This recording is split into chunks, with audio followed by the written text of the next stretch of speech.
Andrew Roach, welcome to Business Insider. Thank you very much. And to Fortunity's one of their boardrooms. We appreciate their support.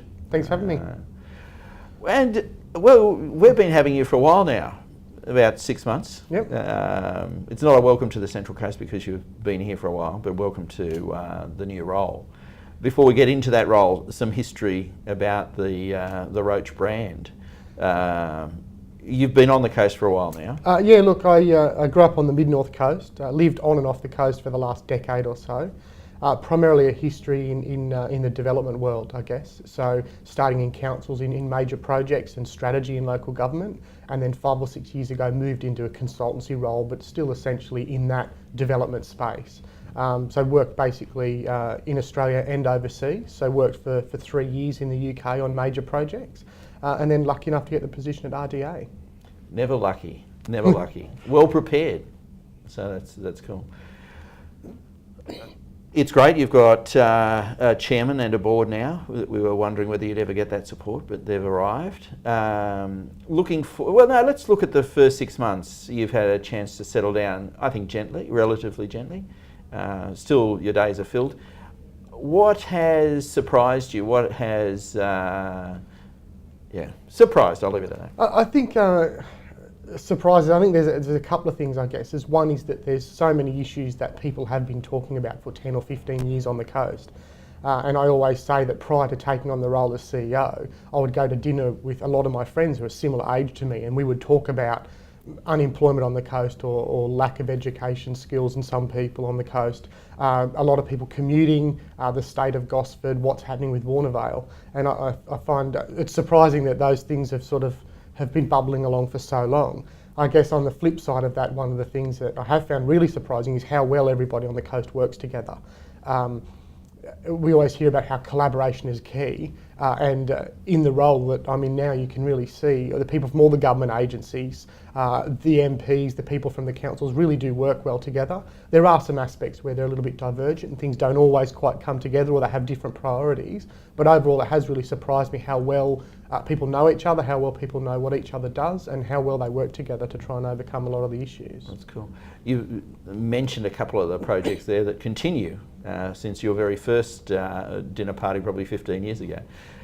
If we were to take a couple that are on your agenda, what are they? Like I said, I think a lot of the issues of the coast have been long-term things. So we know about the unemployment, the youth unemployment. We know about a lot of people commuting off the coast. So I think anything that RDA does focuses on those sorts of big things. I think there's a couple of key things that sort of are emerging. One is obviously the NBN. Obviously we see that as fairly significant in trying to overcome some of those issues. And I think people underestimate how much of an impact that sort of technology can have. The second one I think is the centres development. So Warnervale and Gosford, there's a real opportunity there I think to promote some new development in those areas, in whatever form that may take. And that in many ways I think a lot of people see that as essentially a big part of solving some of the coast's issues, providing that employment, providing that opportunity on the coast. Okay, if we go to NBN first up, we talk, I'm sometimes quoted, I was going to say often, but sometimes quoted as saying the easy bit's been done. We've actually got it early, and a salute to David and Edgar and the whole team that got that up. Yes, we are ignorant in the old-fashioned sense about what's got to be done. How does business get involved if they think they want to be? Look, I think well, first of all, it was a great initiative, and it's one of the examples of people working together to lobby for early rollout of NBN on the coast. So a big congratulations got to go to the previous RDA board and all those people that were involved in doing that, particularly the councils. I think you're right though, we now need to look forward and what does this mean and how do people get involved.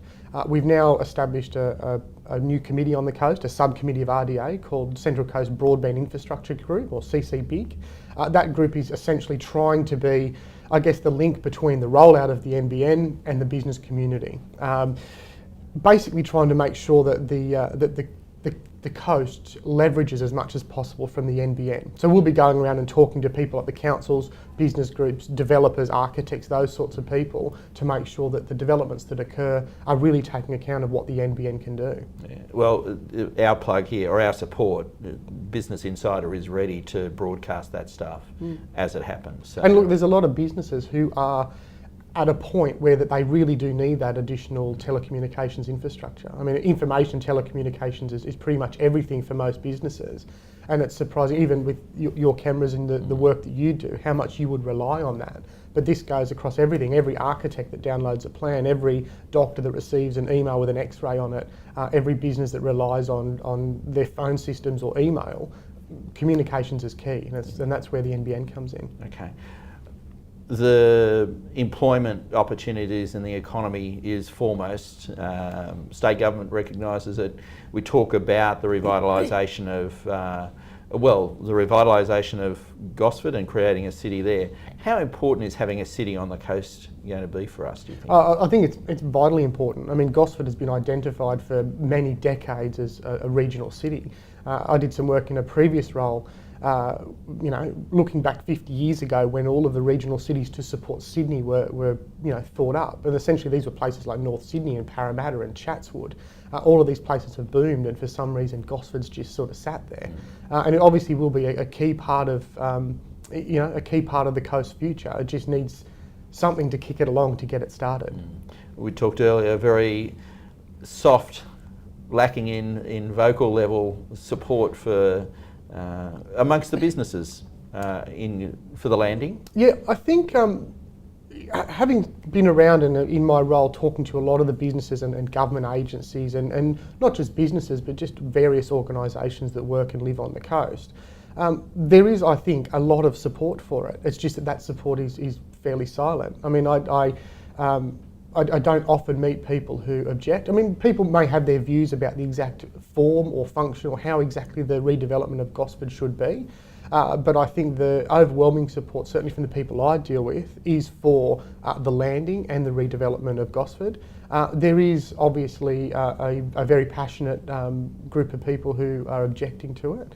I just hope that the common sense, I think, wins out at the end of the day. And the economy for our youth and their youth. Exactly. I mean, I think there's a real reluctance for people to change and think of things differently. And change always brings some good things and some bad things. But I think that if you walk through Gosford at 10 o'clock at night, from one end of the CBD to the other, and have a look around at what inaction has done to Gosford for 10, 15, 20 years, meanwhile 40,000 people get in their cars and go to Sydney, in places like North Sydney and Chatswood where change has happened and things have been done.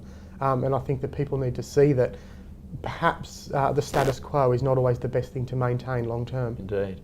Well, let's talk about alliances. Do you have key ones, or you are the master jigsaw player and you're there about to put the pieces together? Yeah, look, I think everyone is our friend, I think is probably the way to put it. Yes, I'm from the government and I'm your friend. Let's work on past that, Andrew. Look, I think the majority of the projects that RDA works on relies on collaboration.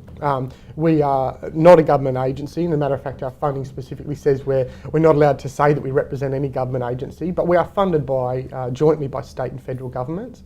But we don't have necessarily the power or the money to do anything directly. So a lot of the things that we do does come through collaboration. I think if we have a look at the projects that have been successful, like lobbying for the NBN, like SEGRA, the Sustainable Economic Growth for Regional Australia Conference, which will be on later this year, the role of Chris King at tourism, all of those projects that bring benefit to the coast have been done through collaboration. And our projects, depending on what the project is, relies on collaboration, maybe with the councils, maybe with tourism, maybe with various state government agencies, trade investment or Department of Premier and Cabinet, maybe Regional Development Corporation, or in some cases all of them in the room together. And it's not just the government agencies, we work with TAFE and the university and the non-government organisations and the businesses, business chambers, those sorts of places. So in any one day I can meet with 15 or 20 people, but a lot of those people will be in the same sort of meetings depending on how the projects come about. Okay. We love to give everyone the opportunity to have a rant. I refer to it as the magic wand. Business Insider can do anything, Andrew. to make business and your life in business better, what would you have us do for you? I think I've already said it. I think people not be so reluctant of change. I mean, we tend to float along and see what's happened with the status quo, and I gave the example of walking through the centre of Gosford. Change is inevitable, and it's going to happen, and you can either harness it and go with it, or you can sit with the status quo. And like I said, any change will bring positives and negatives, and you have to weigh up those positives and negatives.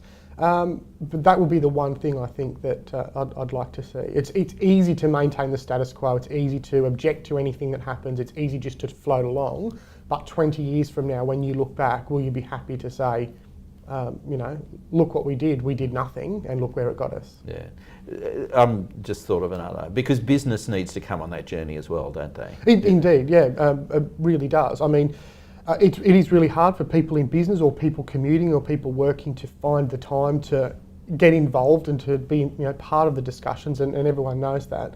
But increasingly there's the media ways of doing it now. You can get online and email people or talk to your local members and those sorts of things, but business really does need to be a part of that.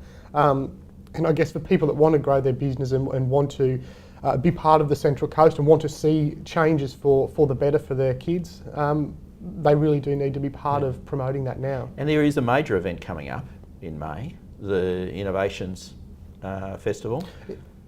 A little bit about that? Look, we're involved in dozens of events across the year. So the Innovation Festival is one of them. It runs over a couple of weeks. We'll have some various events going on out at Ettalong and across the coast.